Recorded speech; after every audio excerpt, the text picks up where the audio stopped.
அனைவருக்கும் வணக்கம். ஜாதகத்தில் 6, 8, 12ஆம் அதிபதிகள் திசை நடந்தோ அல்லது பாதகாதிபதி திசை நடந்தோ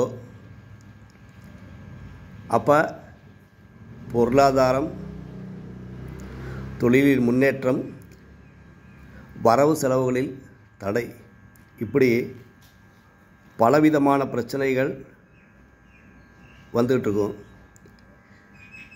இந்த திசா புத்தி காலத்தில்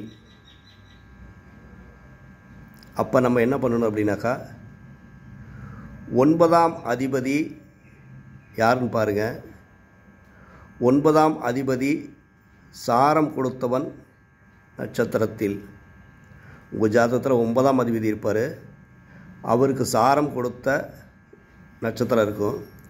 அந்த நட்சத்திர நாளில் ஒரு கைப்பிடி அளவு வில்வேலையை எடுத்து ஒரு மஞ்சள் துணியில் வச்சு உங்கள் இடுப்பில் கட்டிட்டு சிவன் சந்நிதியை சுற்றி வந்து அந்த வில்வத்தால் உங்களுக்கு பெயர், நட்சத்திரம், கோத்திரம் சொல்லி சிவனுக்கு நீங்கள் அர்ச்சனை செய்யலாம். சிவன் கோயில் இல்லாதவர்கள் பெருமாள் கோவிலில் இந்த வழிபாடு செய்யலாம். பெருமாள் கோவிலில் வழிபாடு செய்யும் பொழுது வில்வேலையை வைத்து அர்ச்சனை செய்து வந்தால் பொருளாதார தடை, வரவு செலவுகளில் ஏற்படக்கூடிய பிரச்சனைகள் அனைத்தும் கட்டாயமாக நிவர்த்தியாகும். இந்த பொருளாதார நிவர்த்திக்கு நீங்கள் ஒவ்வொரு முறையும் சிவன் கோவிலுக்கு செல்லும் பொழுது பைரவர் சன்னதியில் இலுப்பெண்ணையால் தீபம் ஏற்றி வழிபடவும்.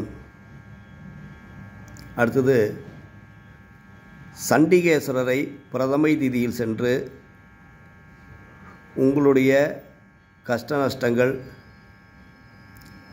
குறைகள், கவலைகள் இது எல்லாத்தையும் சண்டிகேஸ்வரர்கிட்ட சொல்லியும் நீங்கள் வழிபாடு செய்யலாம்.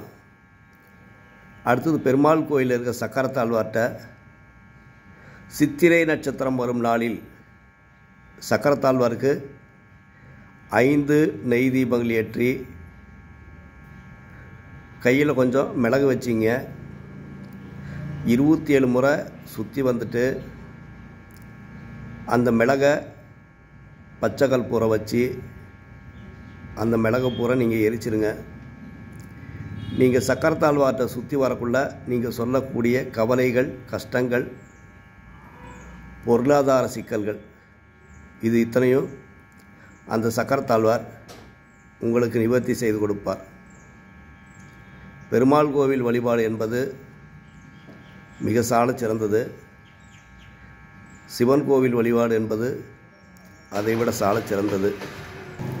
எனக்கு ரெண்டுக்குமே போகிறதுக்கு நேரம் இல்லை அப்படின்னாக்கா, ஒவ்வொரு நாளும் சூரிய உதயம் ஆரம்பித்து முதல் 5 நிமிடங்களுக்குள் உங்கள் இருக்கிற சிவன் கோவிலையோ அல்லது பெருமாள் கோவிலிலோ தொடர்ந்து தீபங்கள் ஏற்றி வழிபாடுகள் செய்து வந்தால்